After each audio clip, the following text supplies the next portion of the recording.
Yo, yo, yo. It's another week. I am excited and super happy to be here on Be the People. Thank you guys for joining me. Super excited to be here. So good to see you guys. We got another great episode coming up today.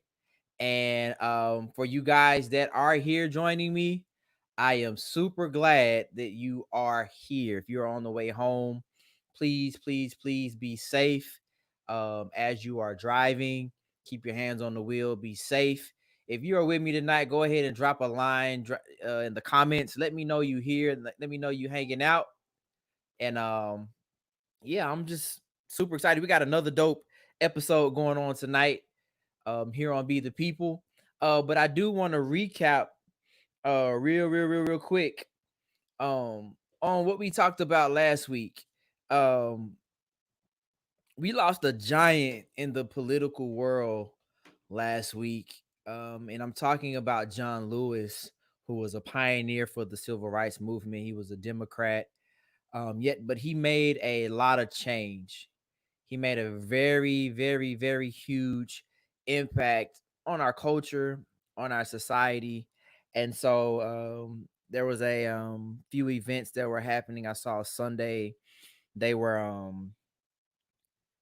they had a few ceremonies and things that were going on Sunday, and it was just beautiful. It was so beautiful just to see um how they celebrated him, how he was commemorated as a politician, as just the great person that he was.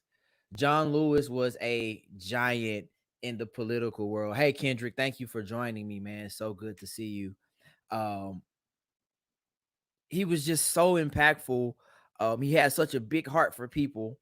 So we talked about John Lewis last week. Rest in peace, John Lewis. And I want to leave y'all with a quote that he said. He said, "I want to see young people in America feel the spirit of the 1960s and find a way to get in the way, to find a way to get into trouble, good trouble, and necessary trouble." And I love that. I really love that saying by John Lewis. He said, "Good trouble." And that's what we need. We need to find ourselves in not just any kind of trouble. We need to find ourselves in good, productive trouble. I shared some stuff on my Facebook, which was interesting.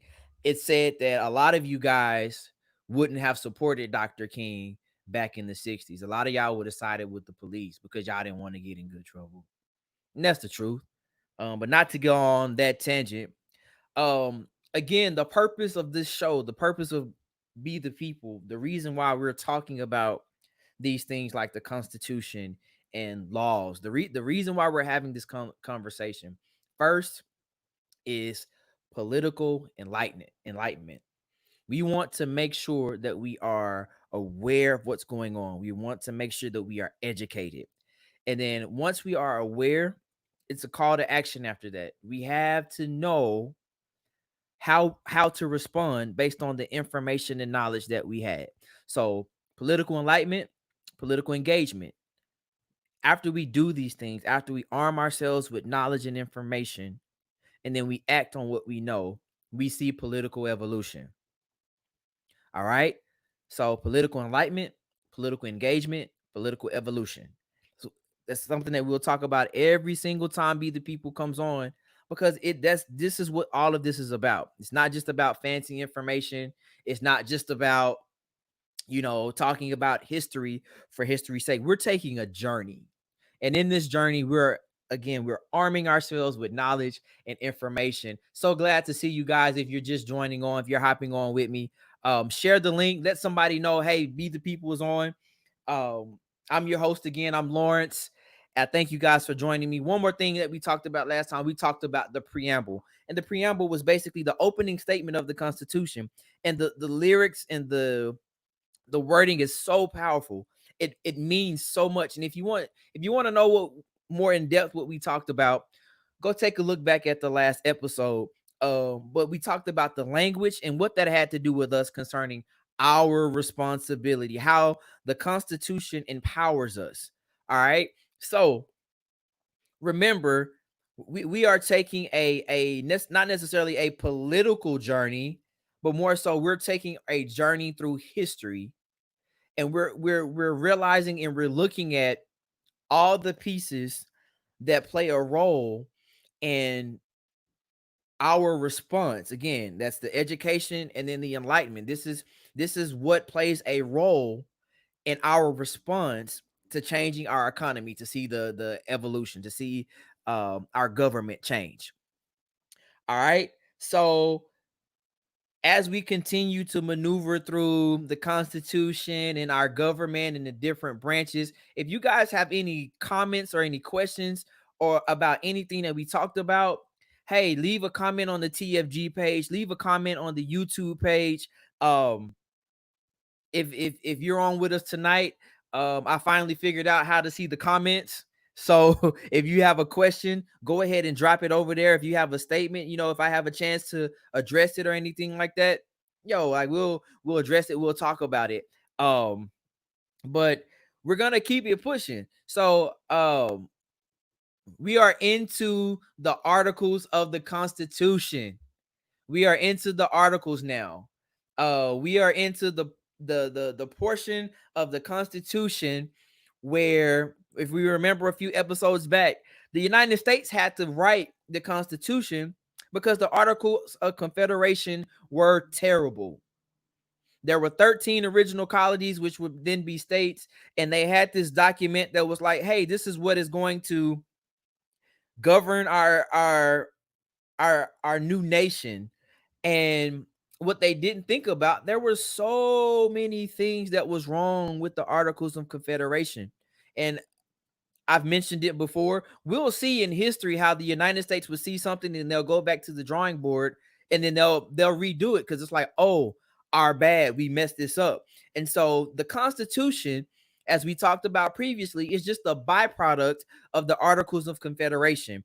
And again, this information is in a previous episode, and it's also on Google. And for all those who paid attention in history class, you probably already know about this kind of stuff. So we talked about the preamble. Now we get into the articles. We're getting into the body of the Constitution. So tonight we'll talk about Article 1. All right.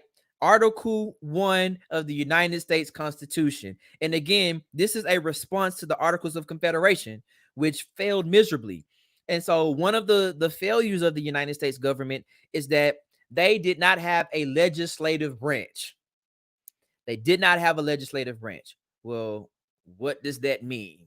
They did not have a body of individuals to make its laws. And that's all the legislative branch is. And we're going to talk about, we're going to break down what the legislative branch is. It's comprised of two pieces, but the legislative branch, its mission is basically to make laws.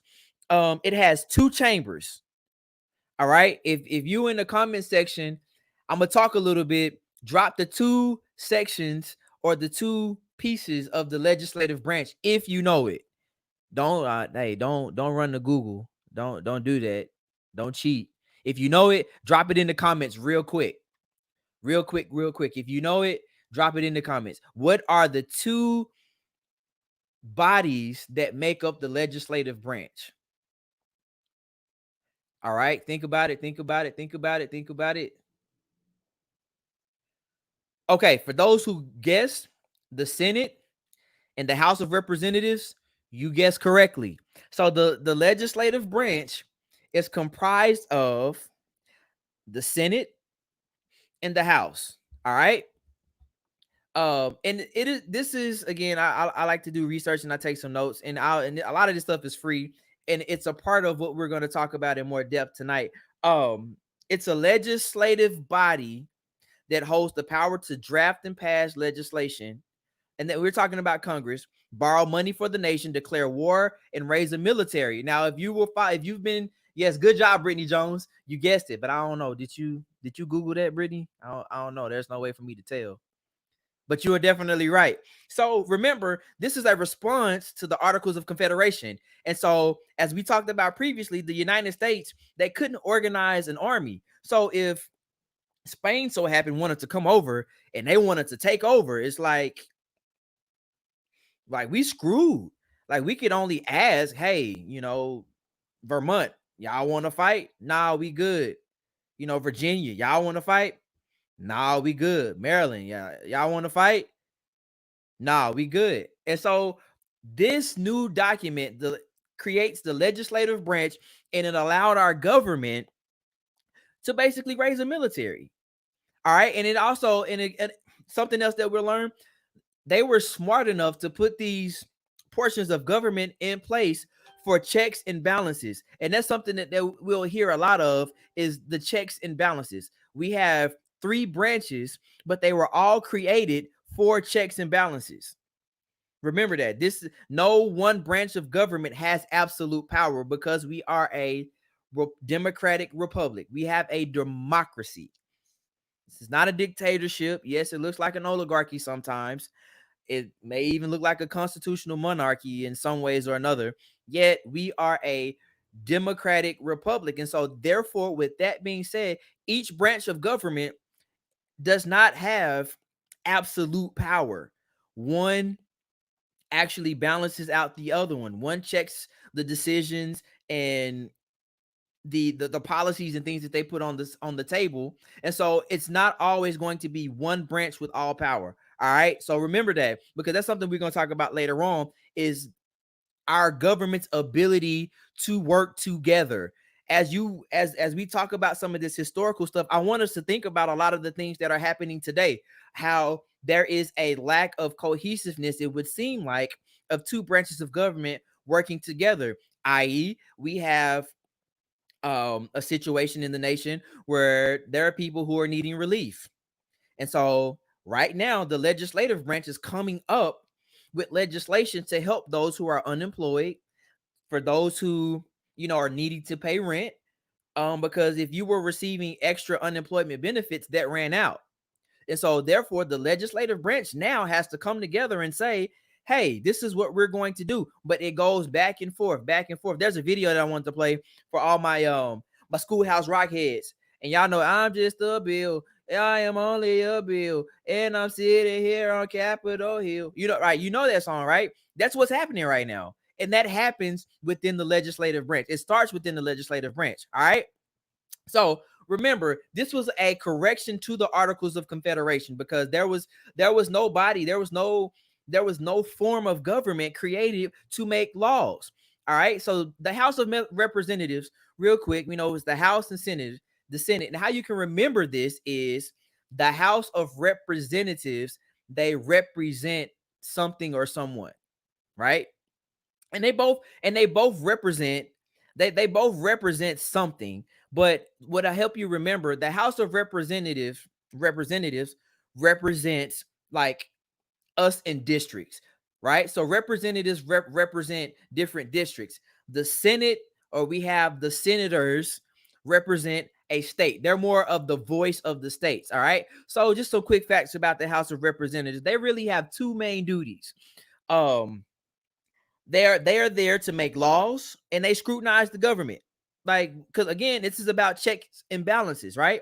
The main task of the Senate is considering bills approved by the House. So this goes back and forth. It goes back and forth until they can cohesively agree on something to pass next to the president. All right. So the government is obliged to provide both chambers with necessary information so they can scrutinize the work of the government properly. So again, when we start looking at the dynamics of how our government is set up, it's set up to succeed. There's not one person making laws. There's not one person making all the decisions. And I know, related to now time or today's time, a lot of people feel like, oh, well, there's this one body or one group. It's the left making all decisions, or it's the right making all the decisions. No, in order for these things to happen, they have to cohesively come together and agree and vote on these things. And they are set up to scrutinize, because on this side, again, because we talked about how in an oligarch type government, you have lobbyists who have the ability to influence. Well, oh yeah, that is a thing. Yet at the same time, we have people in both the House and the Senate that may not be paid by the lobbyists and actually give true or due diligence to the process of passing legislation. All right. So enough about that. So first we have the Senate. The Senate. This is where our senators are, and these are the voices of the state. All right. These are the voices of the state. Yeah, they are real quiet right now. We ain't heard nothing from them. We know what that's about. That'll definitely be another Be the People episode. So here's some quick facts about the Senate that you may not know. If you want to be a senator, which I would, if you want to be, senators are at least 30 years old and citizens of the United States for 9 years, right? Senators represent entire states, right? So the House represents districts, senators represent the entire state. All right. The number of districts in each state is determined by a state's population. This is something we're going to talk about real quick. Fill out your census. This is a census year. Please fill out your United States census. You talk about having power. We talk about being the people. A part of being the people, again, is our call to action. Fill out your census. Please fill out your census. Here's why. Because your house and the House of Representatives, your representative in the districts are determined by who fills out the census. We have to know, and I say we, but the government has to know who lives where. We have to know who is actually here. So do we need to create another district based on the population? So shameless plug, please, I encourage you, I implore you, fill out your census. Fill out your census because it directly affects your representatives. And I know that's a lot, but please, I'm asking you, fill out your census, because we can complain and we can talk about what's not happening, but again, it's the little things. It's the little things. It is filling out the census so the government will know how to reapportion my district. And based on the district, because again, remember, and we'll talk about it here in just a moment, the House of Representatives, they represent individual districts in which you may live in. And so again, we talked about putting our voting power behind a representative and pushing them to Washington, right? This is how this happens. Oh, you didn't think it was gonna make sense? No, this is where the power comes in. We vet somebody from our community that shares our ideology, that is about the change we want to see in our district, right? But the government will not know how to reapportion or to proportion our districts until we properly fill out the census. And yes, somebody asked if there's still time. Yes, there's still time, but they are in the phase right now where they're sending out notifications. And I'm not sure the specific amount of time that it'll take, but then people are going to start knocking on doors. Once they stop knocking on doors, that is a wrap. So again, shameless plug about the census. Please go online and fill out your census. And this is why it makes sense. All right. So I know we were talking about the House of Representatives. But let's go back to the Senate real quick. So the Senate right now has 53 seats, and the Democrats have 45. Right. So based on the elected individuals in Senate seats, of the total seats, 53 are Republican, 45 are Democrat. And this is where you hear the Senate majority is Republican and then the House is Democratic. It's based on the amount of either party that occupied those seats. All right. So the Senate was created basically to protect the individual states, right? To stop the government as a whole, right? It gives the individual state a voice in the entire whole of the government. All right. So if you know some Senate members, some people of the Senate that you have that you may know, drop some in the comments. Don't Google them though. But if you know anybody, you have a favorite senator, drop them. And a lot of senators are making decisions right now during this time of COVID-19. All right. So here's some of the responsibilities and roles of the Senate. Major presidential appointments must be confirmed by the Senate. Google is my friend. Yo, TFG Media is in the house. Thank you for joining me. It's good to see you. Um, the Senate impeachment trials occur in the Senate. Um, the Senate of the United States is composed of 2 senators from each state elected by the people. You elect the senators. The senators in the House are more of your voice than the president of the United States. Hear me when I say this. Your vote is more than just the president of the United States. You vote for the senators and you vote for your House of you vote for your representative based on your district. You have a voice. This is the power that I have been talking about. You have a voice to vote for your senator. He or she is elected by the people. They stay there for 6 years and they have one vote. All right. They make laws that affect our daily life. We talked about that earlier. The Senate also checks the president by having the power to approve or not approve the treaties he makes with other nations. So don't be fooled when you see, whether it was Barack Obama or whether it was, 45 out here. Oh, they signed a treaty. It had to be approved by somebody. He's not just out here signing paperwork. And Royce West just won huge in this upcoming election, man, which was great. So Royce something. That's hilarious. So, the Senate also approves appointments that the president makes to his cabinet, ambassadors, federal judges, and civilian employees of the government who are not covered by another area. So, this is why there's such a fight for Senate seats, because the more Republican it is, if there's a Republican president, he can get things can get done at a faster rate because he has allies in the Senate. But if you have a Republican president and a Democratic Senate, it could kind of make life a little difficult to get things, because again, they approve the current Senate approved Betsy DeVos as, never mind. The House of Representatives did want to get on that. All right. So the House of Representatives right now are majority Democratic.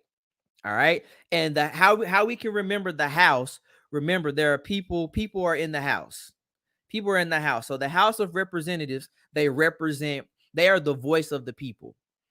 All right. So the House is the larger of Congress's 2 bodies because they represent individual districts, right? And it's based on the population of each individual state, which is why you have to fill out the census. It's once every 10 years. Just fill out the census so people will know where you're at. It is not because they're trying to keep tabs on you. No, so they know how many representatives we need because it's based on population. All right. Representatives have been elected directly by the people. Remember that. The Senate and the House is directly correlated with your vote. So miss me with all that trash about my vote doesn't matter. Stop being a sore loser. Just because your party didn't win, it doesn't mean your vote doesn't count. It does count. All right. So the House possesses the sole authority to impeach federal officials. And in the case of indecisive electoral college results, they can even elect a president. Bet you didn't know that. All right. So a representative speaks for about, I think each district represents anywhere from 500,000 to 550,000 people in their own district. So what that means is a representative can focus more on a smaller area of people. So you'll see a representative show up at your local civic center, and they have hearings. And like this is your opportunity to be like, yo, hey, representative, these are issues that we're having in our community, right? We talked about that in the first few episodes. Then you send that person to DC to take these are the people that we have to put our votes behind. These are the people we have to vet. These are the people that look like us, that share our ideology and want to see the same change that we want to see. But you have to vote for them. You have to vote for them. Stop listening to people that say you do not have the power. Your vote does not have power. They are liars and they are sore losers. And they are ignorant because your vote has power. That's enough about that. Anyways. All right. So, yes. What's up, Lamar? Good to see you, man. So, and I'm trying to be cognizant of my time. But this I want to make sure that we are aware and that we are on the same page. All right. Um, our representatives are, again, our voice. All right. And although like their terms are shorter, they stay, I think it's every 2 years there's an election for representatives.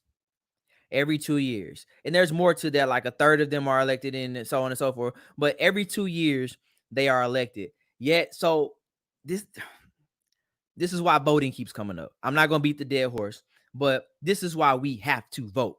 The Constitution, this is why it's set up. It's set up that way to where it gives us a voice and the authority to vote and to make change. Again, it starts with us, and then it goes to our household. Then our household goes to our neighborhood to our community to our city to our state, a state to our nation. But it starts ground level. All right. And it's it's not to say that there are not flaws within our government. Like, yes, we know, we know we have flaws within our government. We do have flaws.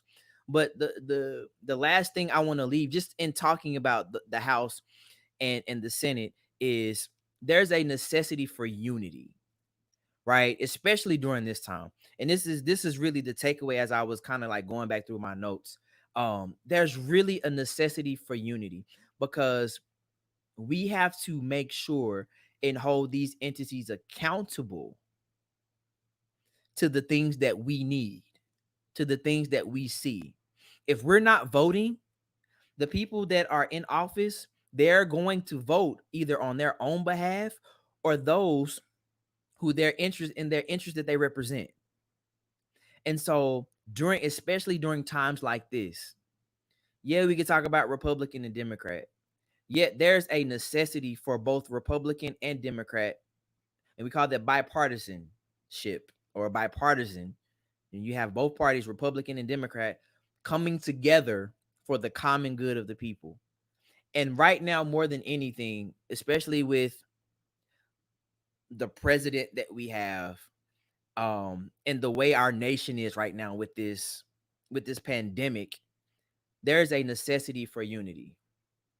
We really need unity right now, especially with the House and the Senate, because they are making decisions that are affecting our everyday lives. Yeah, maybe like not wartime or maybe not in other times, but they're making decisions, especially in times right now, that are affecting our decisions. So we have the power and we have the authority to elect them and to put them in office, right? And with that being said, I want to talk about the daily take real quick, because my time is getting away from me. Mention the president during this time. We talked about earlier in the show how we buried a giant, John Lewis, who was a revolutionary who stood for justice and civility and equality, not just for black people, but for the homosexual, LGBTQ community, for immigrants. Like, he stood for justice. He stood for civility. And the daily take today that I saw that our president didn't even show up to see him like in his going off. And I know for us, like we're divided, on either side of it. But the leader of our free world did not show up to pay homage to somebody who made our free world what it is. And it's sad. It's sad. I don't really care how you feel about Donald one way or another. I don't care how you feel about his politics. I don't care how you feel about how much money he has. I don't care how much you feel. I don't really care about that part of it. But the fact that you could not come to pay homage to someone who made a humongous step and imprint on our culture and society is very telling of who he is. And I'm not telling you who to vote for. Yet at the same time, this is just trash. This is trash. And you see, like, he was playing golf with Brett Favre and all these other things. It's like, what are you doing? This is why I talked about unity. This is what we need during this time. We need to see, regardless to whether you're right or whether you're left, whether you're independent, we need to see unity during this time. These are things that we need to see from our leader. If you want there to be unity and civility, if you want to make America great, then let's start by showing and being the epitome and the beacon of unity. That's all I got, y'all. I'm so glad y'all joined me tonight. Man, that's my time. Golly, like it just flew by. Like it just flew by. I thank y'all for joining me. Join me next week. I have a guest coming on, and it's gonna be dope because we are talking about the second article, and you can do some research. But until then, I love you guys. Be safe, and remember, be the people. Peace.